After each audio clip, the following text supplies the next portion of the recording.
Okay, so I'd say let's get started. Welcome everyone. It's my great pleasure to welcome Elissa Redmiles at our research seminar today. Elissa is a faculty member at and research group leader of the Safety and Society group at the Max Planck Institute for Software Systems in Saarbrücken, Germany.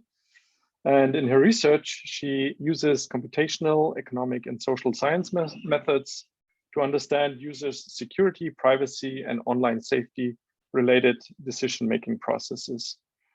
And her work has been featured widely in popular press, including the New York Times, Scientific American, Wired, and many other well-known media outlets. And it has as well been recognized by multiple distinguished paper awards at Usenix Security. I think you got it basically 3 years in a row almost. And as well as research awards from Facebook, as well as the John Carrad Usable Privacy and Security Student Research Award, which is given out by the SUPS conference. Yeah, and with that, I'm happy to hand over the virtual microphone to Elissa. And I'm really looking forward to learn more about her latest research on sex, work, and technologies and the lessons for internet governance and digital safety. Thank you. Thanks for the introduction and thanks for having me. Yeah, so today I would like to present a couple of different research projects that we've been doing, looking at sex workers and their use of technology and the implications for their digital safety.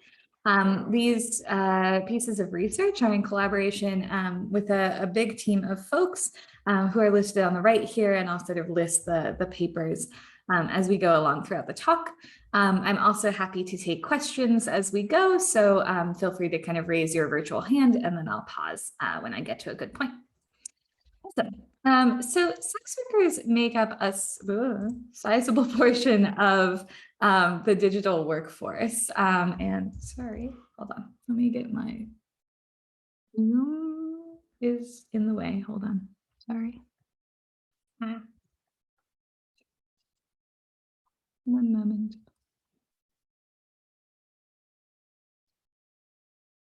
Oh.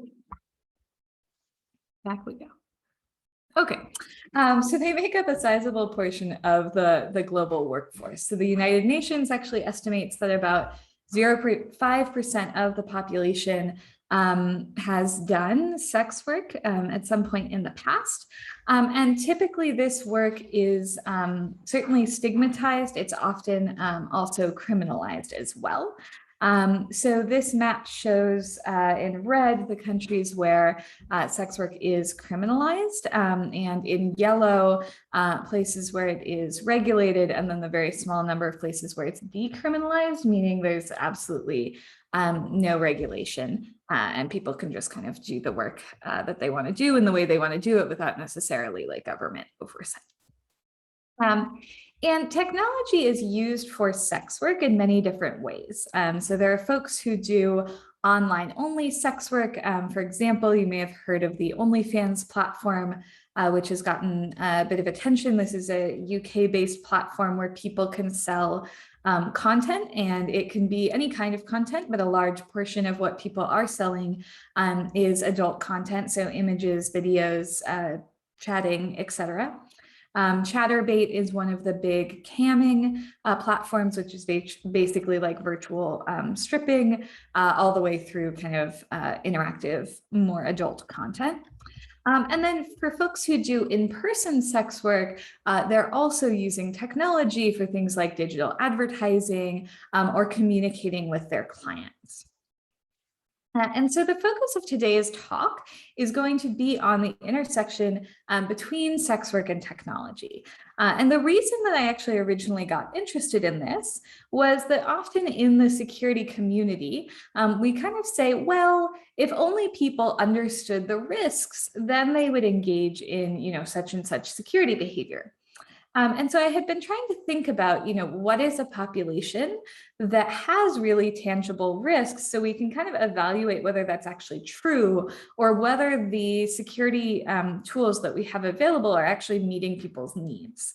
And I was having a conversation with a friend and they brought up the idea of studying the sex work community. And I felt that this community had a lot of need because they're very stigmatized and marginalized and not studied a lot with regard to digital safety. And they're also perhaps kind of an exemplar population for digital security work, in the sense that these are folks who have really tangible risks. They're at high risk of physical violence, of stalking, etc. But they also don't have any sort of like workplace security training, right? Unlike journalists or activists, which are high-risk groups that we maybe typically study in the security domain. And so in a way, they're very much like typical end users, but with much more salient risks. So in any case, the first two pieces of work that I'll present are from a 2-year-long research project that we conducted in 3 countries where sex work is regulated, but it is legal. And that's Germany, Switzerland, and then the United Kingdom. And we did a combination of interviews and surveys. We did interviews only in Germany and Switzerland, and surveys in all 3 countries. And when we were conducting this data collection, we made a particular focus on ensuring participant safety in our research, given the sensitivity of the subject. So all of the interviews were conducted by end-to-end encrypted chat, phone, or video. People could choose what they wanted. So if they didn't want us to, have access to their voice or image, they didn't have to. And we recruited people through in-person flyering at brothels or outside of brothels, through connections with sex working organizations like unions and other support organizations, and then a little bit of snowball sampling where participants would refer other folks. I have a book chapter that kind of talks about this process, but it was about a 6-month-long process of kind of building up trust with the community and making connections such that we could go ahead and recruit our sample. Additionally, the study materials and interview protocol were reviewed by a sex worker who we employed as a consultant to make sure that kind of our materials were appropriate and ethical and so on and so forth. Okay. So the first piece of work really looked at how people were using technology, right? What are the use cases before we get to what are the threat models? And so we find that there are 6 ways that in-person sex workers use or want to use technology. The first is for advertising. The second is for client vetting. So sex workers need to be very careful about who they see in person to avoid, sexual assault, other forms of violence, theft, etc. And so they have different mechanisms of vetting people. Like, for example, they may ask that someone give references of other sex workers who they've seen, or they may ask that someone provides their photo ID so that they have something that they could go to police with if they felt comfortable going to police, or at least they can kind of set up a situation where the other party feels that there might be some consequences if they do something wrong. They also use technology for client communication, setting up appointments, staying in touch with clients. They want to use technology for accepting payments. We'll get back to that in a little bit. They're not always able to do so.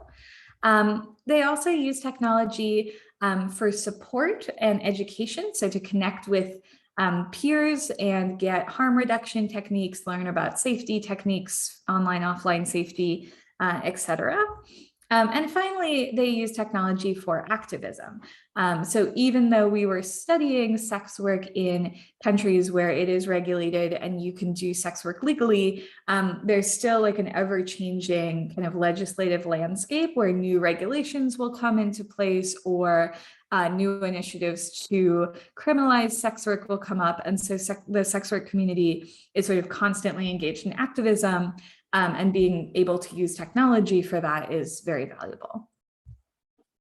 Now, in terms of problems that people run into, at a sort of high level, what we found is that the technology that people are trying to use really encodes particularly American views on morality and sexuality, and imposes those views on folks globally, including folks who are working legally. So for example, someone said, well, I'd love to be able to use PayPal for receiving payments, but sex work is forbidden there. And I've had colleagues who did that and they got blocked for life by PayPal. And when you get blocked for life, they also seize the funds that you have in your account. And that also means that you wouldn't necessarily be able to use PayPal even after you are done doing sex work, because sometimes these platforms are very good at realizing that someone with a new email address is still the same person, etc. Another person said, I don't know how many followers on Instagram, and at some point I hadn't even posted nudes or anything. At some point my Instagram was just deleted. So that definitely hurt my business, but not in the way that I bled to death or something, but that was pretty shitty. And this person said, well, like I wasn't arranging meetings on Instagram. I wasn't, as they said, posting nudes. Instagram just figured out somehow that I was a sex worker, and then down it came. And one person put this very nicely, where they said, as someone who offers proactive erotic services, you're clearly at a disadvantage in the American-dominated internet. There is censorship, content that must not be present, page blocks, photos that must not be shown, etc., restrictions. And so all of these people are sort of talking about how these terms of service and the content governance based on potentially US laws, we'll get back to that in a little bit, or just kind of moral values, is imposed on different communities with different legal structures and so forth.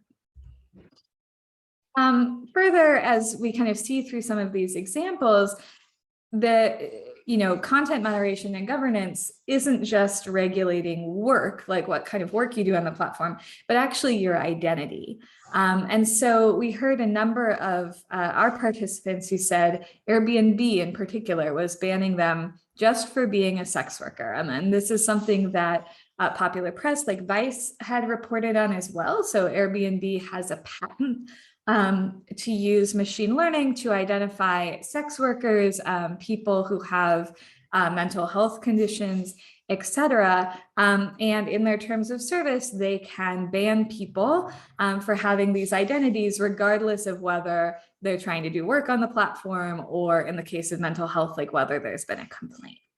And so, one participant said, Airbnb bans workers just for being sex workers. Another person told us that they had 3 different phones, one for work, one for personal, and one for Airbnb, and they still got banned. And so, this is true not just on Airbnb, but also Instagram recently changed their terms of service and said that any conversation that facilitates, encourages, or coordinates commercial sexual services is banned from the platform. And so this means people can't talk about, safe sex for sex work, any kind of activism stuff, etc., even if those commercial sexual services are occurring legally, people are of age, they're registered, etc. Okay, and it's not just sort of the mainstream platforms that cause harm. Even the technology in the adult industry can also perpetuate harm.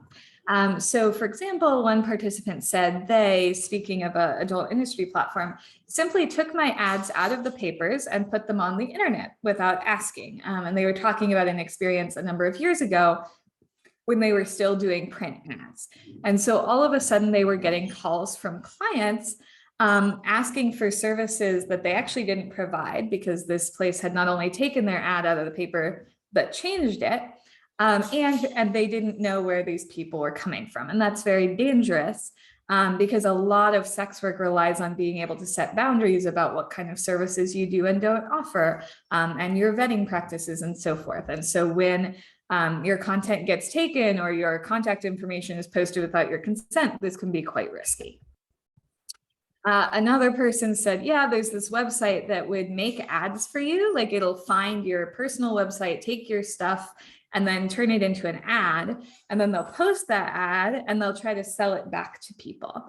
And so someone said, this felt like an invasion of privacy because they'd gone in and read my stuff without intending to book and compiled this weird ad. Beyond kind of content theft, we also see that a lot of the adult industry platforms aren't built for the people who are doing the work. So one person said, I'm transmasculine, so most of the clients and most of the resources out there are set up specifically for cis women. Many of the advertising platforms don't allow me to advertise at all. So it's not just sort of a mainstream tech problem. There's kind of a general tech problem here. Okay, so let's talk more specifically about digital safety. So we had 3 research questions kind of in this context of how workers use technology and sort of what kind of censorship they face.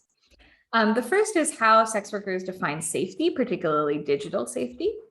The second was to identify what their major barriers were to staying safe online.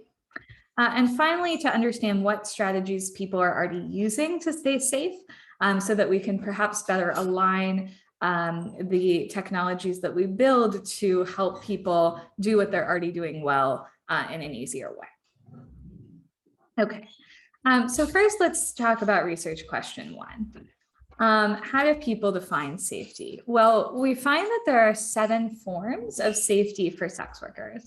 The first is physical safety. The second is financial security, so kind of access to being able to receive payments and also pay for rent and goods. Being able to establish clear boundaries, for example, about what your conditions are for seeing someone, like vetting, or what kind of services you offer, or boundaries between your digital identities, like between your kind of real identity and your work persona. Respect, which I'll get back to an example shortly. Access to a community, as we talked about before. Legality, so doing work in a legal context and also having legal protections that are followed. And finally, privacy. So to give a couple of examples, physical safety, someone described as being able to work without fear of abuse or aggression. Financial security, sorry, we have grumpiness in slides, but privacy around, clients not knowing your name or address. So someone said, an unannounced visit from a friend is nice. An unannounced visit from a client is a catastrophe. Thinking about kind of financial security, someone said, well, if I had financial pressure to accept jobs that go against my better judgment, like someone who's demanding services I don't offer, then I would be unsafe. And finally, respect. So not feeling like society thinks it's normal for me to get hurt. As you notice, many of these are not specifically kind of digital forms of safety, but they're certainly intersectional with how technology can support or inhibit people's ability to achieve these types of safety.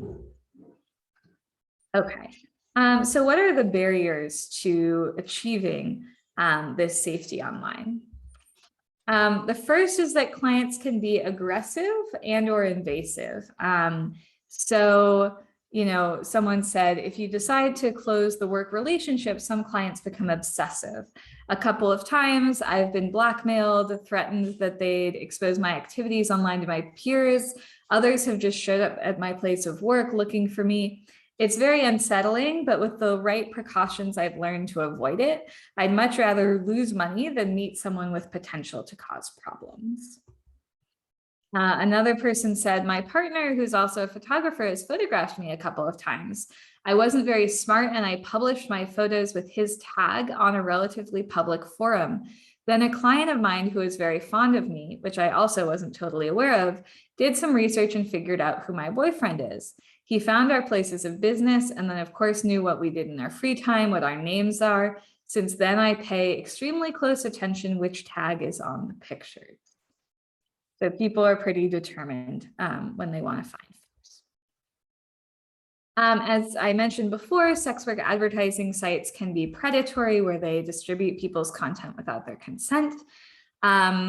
Laws regulating sex work and business can sometimes create exposure risks. So for example, in Germany, there's a regulation that you need to have an impressum or like a contact information on any website offering services. And so that would require that like a sex worker's home address and like legal name be on the website. And so what one of the sex work unions in Germany did was they created like an office place where all of the sex workers could use the name of that business and that address on their websites, as opposed to using their own. So people kind of get around these things, but this is a case where there was like this unintended consequence of this law that created more risk. Similarly, in the US, there's a set of regulations called SESTA-FOSTA, which modify something called Section 230, which is the thing that gives internet platforms, kind of removes their liability for the content on the platform. This SESTA-FOSTA regulation modifies Section 230 to say that they are responsible for kind of sex trafficking that occurs on the platform. In response to that regulation, although there have been very few prosecutions under it, a lot of internet platforms kind of proactively change their terms of service to try to avoid this. And that's where you see things like the Instagram terms of service that I mentioned, where they said, well, you can't even talk about commercial sex work, even though the SESTA-FOSTA regulation actually does have a carve out for legal services. Again, as I mentioned, online platforms also discriminate against sex workers and therefore facilitate more safety risk through preventing access to financial services, access to community, etc. As one person put it, speaking about Airbnb again, Airbnb bans workers just for being sex workers. They haven't shown their face, they don't use the same email or phone, and they don't work from Airbnb, and still they got banned. These types of risks are intersectional, right? So censorship of work and identity, threatens people's physical safety. So prior work suggests that the ability to advertise online or connect with clients online has improved physical safety. Lack of access to digital payments also reduces physical safety if you're carrying a lot of cash on you, if people know that folks doing this work tend to work out of a particular hotel and they tend to have cash on them, that increases your risk of being robbed. And it also threatens your financial security if you don't have access to sort of standard banking and payment mechanisms. This puts you in a worse power dynamic when you have to go and purchase goods. Right, banning communities prevents access to community, which provides safety strategies. And then theft of IP and advertising content can lead to those boundary violations I mentioned, which can turn into a threat to physical safety. Plus it's privacy violating, which doesn't feel very good. Okay, so what strategies do people use to stay safe given these threats? So one set of safety strategies is to deal with in-person interactions. So the first is covering. This is a technique that online daters also do, where they will give a friend or a colleague information about where they're going and how long they should be there, and then tell them, what to do if they don't recontact within a particular period of time. There's also vetting, like I mentioned, where you check the client's reputation among colleagues. So a large majority of people we talk to are doing these two behaviors. People were not so much using security and privacy settings, largely because they didn't trust them. So one person said, I think it doesn't matter if you put those settings on or not. When I have to talk about something, I mind that there isn't a phone in the room. And from other people, we sort of heard, well, sometimes these things mess up. They don't work exactly how they say, like, I can't really afford to deal with that kind of mess up, so I just don't use these things.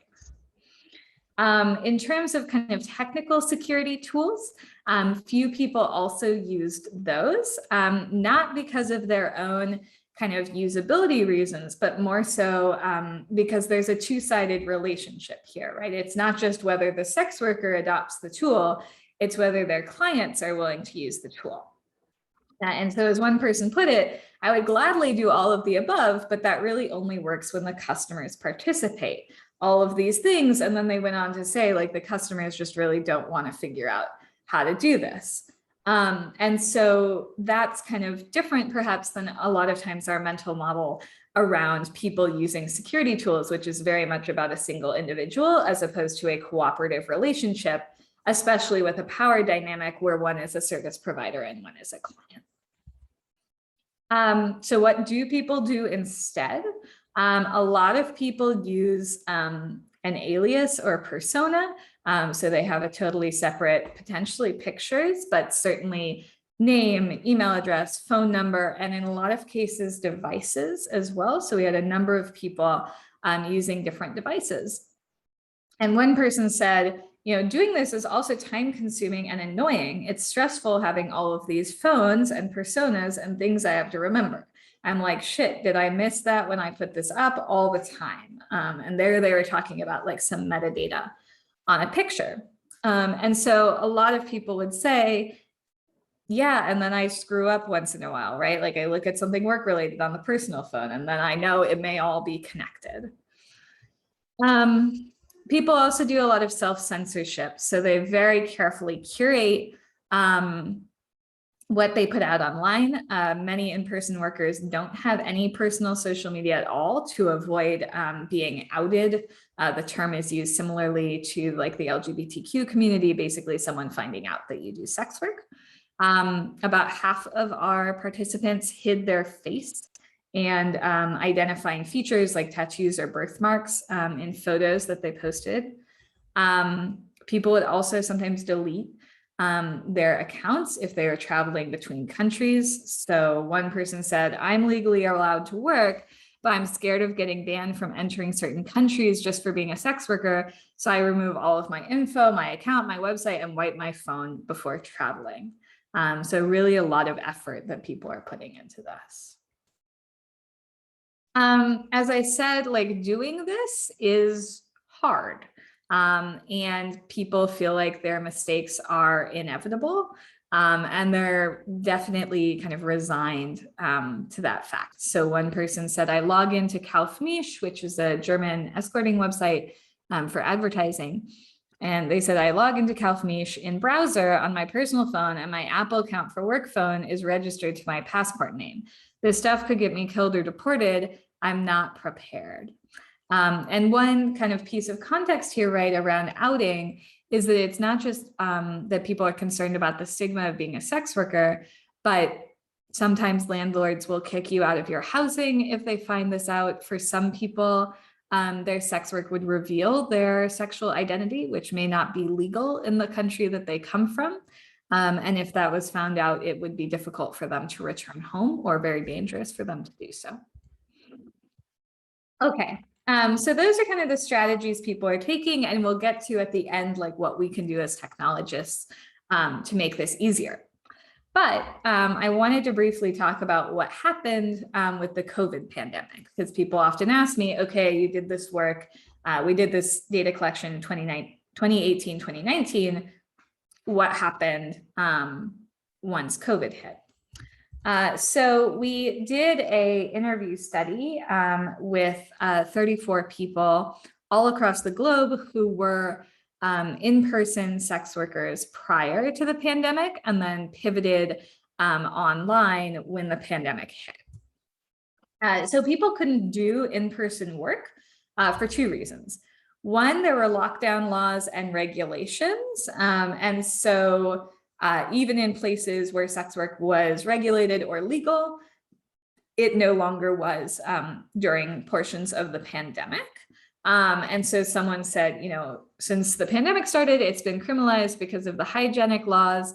Sex workers are getting these fines for working in person. So, after those fines lifted, the police are no longer interested in what we do, and it's easier to work. It's safer to work. You don't have to worry about who sees you going into and out of the building.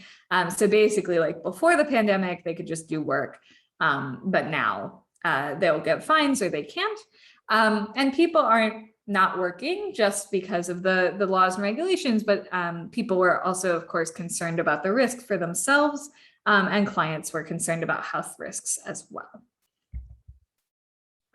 So one of the things we find is that the shift to online sex work requires an even larger online footprint. So you have to be on more platforms in order to sustain yourself to get enough business. There is a lot more competition in the market, right? So it wasn't just, there was already a population of online sex workers, then a bunch of in-person sex workers pivoted online, as well as a bunch of folks who were not in the sex industry previously, but who perhaps lost their job during the pandemic, also shifted into online work. So there was a big flood in the market. And this pushed toward more and more explicit content. So a lot of in-person workers, when they're doing advertising, they're not necessarily super explicit in that content. They're not making videos. They may not be doing anything where they're not wearing clothes, etc. Online sex work changes that. There's also a need to share more information. So there's an idea called embodied authenticity, which is that a lot of what people are looking for in sex work is to have an authentic experience. And when that moves online, that often means that they really want to engage with this like rich persona. And so people may have to show pictures of them at a cafe or pictures of their hobbies or etc. These may not be their true hobbies, but their persona has to have kind of a richer background than when there's this in-person component. And so one person said, well, the worst is that you have to have in mind that those explicit videos will be leaked and all the people around you are going to get them at some point and they will be forever on the internet. In face-to-face work, I didn't have my intimacy compromised. If I had troubles, they were going to stay there. With online work, people will have photos and videos of everything, and I won't ever be able to delete that. They'll stay floating around forever. Also, if I stop doing sex work, that may affect me in the future too. And this is something that multiple participants shared, which is, you know, I used to be able, if I was tight financially, I could go to a brothel that I had worked at before, do some work, get the money I needed and kind of get out. And there was never a digital record, maybe at all, of the work I was doing. With online work, that totally changes.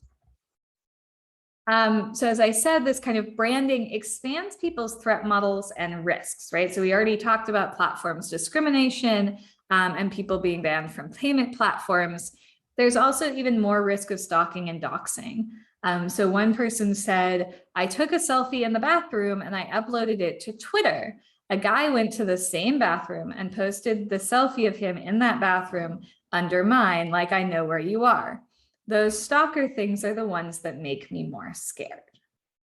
And so with doing more branding through platforms like Twitter, et cetera, those images that you're posting of yourself have much wider reach. There's also more risk around the privacy of explicit content. So someone said, obviously, there's always that concern that some of my content is going to pop up on Pornhub.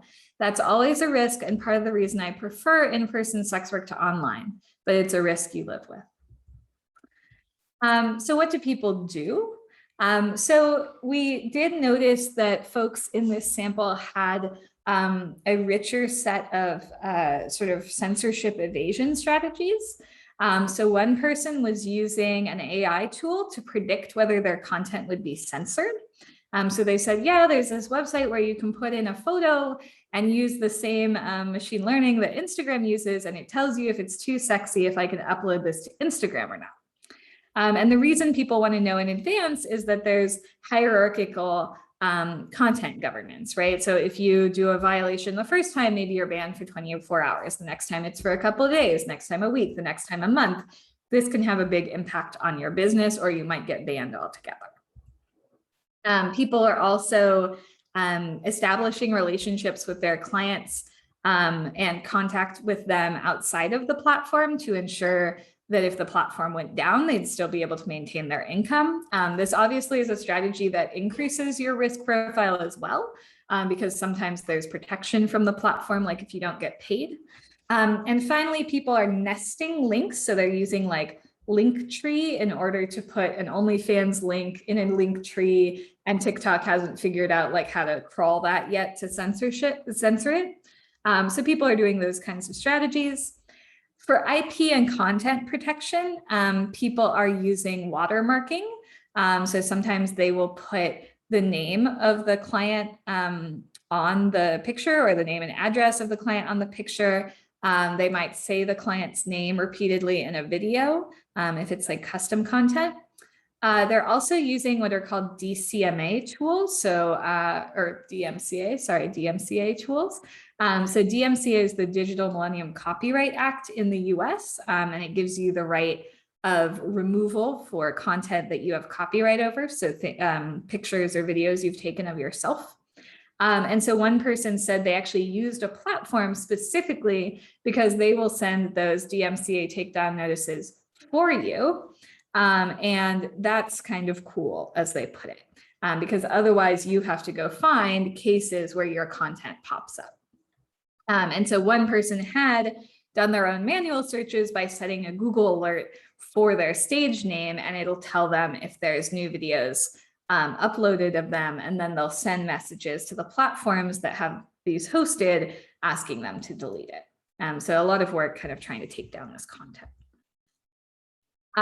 People are still not showing face or tattoos, although that's getting harder in a saturated market. People also try to not take photos in easy to identify locations. They try not to take photos when there's any sign of daylight, so you don't know what time it is. And some people only post content once they've already departed the location or out of order, so people can't kind of figure out where they're going. So one person said, yeah, I've had worries because my room is an unusual shape. And so for a while I was like, oh, if someone went through a real estate listing and found my room looks like that, that was a concern of mine. Or doing videos, what if someone found my location because they recognize the layout of my building? Okay, so what can we build?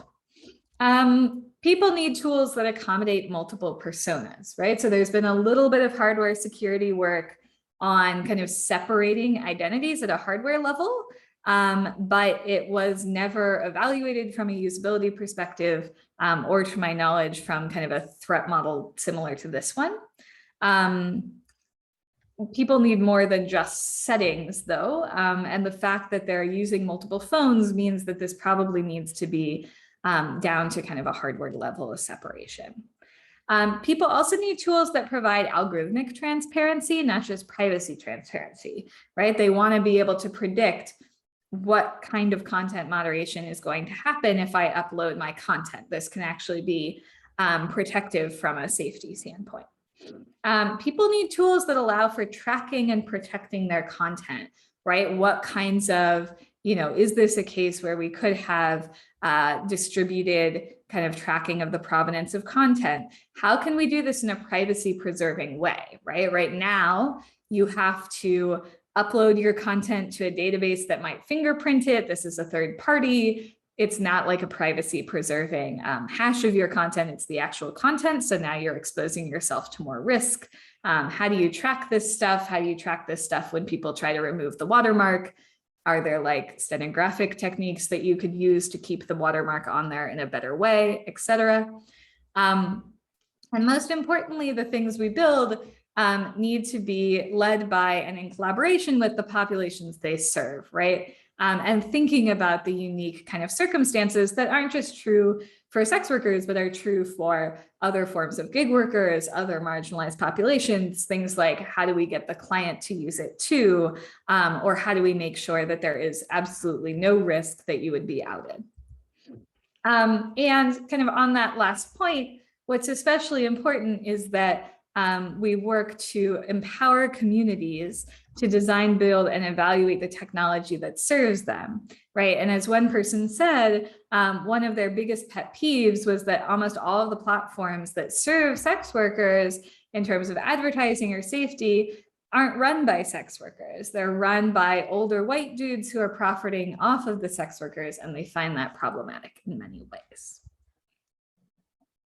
So in summary, the implications of this work is that we need to think more about regulation and how we kind of are enforcing, certain ideals of morality or sexuality in a global way. And this has affected sex workers, but it's also affected trans folks, drag queens, American Indian populations, etc.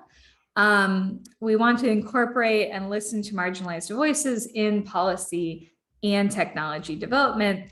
And as one participant said, we want to build technology that considers me a person and not a product, but that's really asking a lot from the anonymous virtual world. Thank you, and happy to take questions now. Okay, yeah, thanks a lot for this amazing talk. Let me quickly stop the recording and the live stream, and then we can go over to the Q&A session.